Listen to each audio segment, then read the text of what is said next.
Limang nadakpan sa sunod-sunod nga mga bypass operation sa Mactan Police Station karon ng adlaw. Usa sa mga nasikop gitumbok ng tadong akyat bahay o dakwaan kinig armas di fuego. Anang report. Unang nasikop sila si Joanna Maluluyon, 29 anyos, ug Jester Fortuna, 20 anyos, sa gipahigayong bypass operation sa sitio dump site Barangay Mactan, alas 4 kaganihang kadlawon. Nakuha sa posisyon sa duha ka mga dinakpan, kining 8 kagagmay pakete sa gituoang shabu.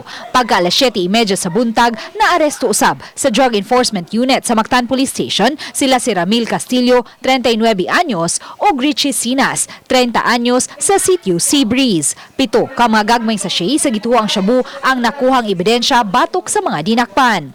Samtang pag-alas 9:10 kaganihang buntag, nasikop si Jimmy Inot, 29 anyos, 15 nakuhaan ug 14 kagagmay sachet sa gituoang shabu ug usa ka caliber 45 pistol nga may 5 ka mga bala.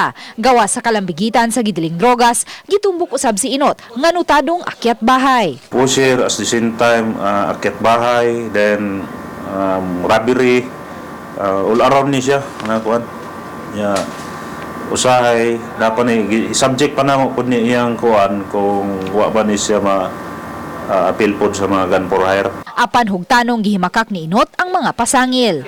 Kaya amigo. Ito ang amigo. Yung anong naaman ani mo? Bilin. Gibilin. Continue mo sa kag-armas mo. Wala, masura lang niya. Gibilin na niya. Si Inot may pending warrant of arrest usab sa kasong frustrated murder.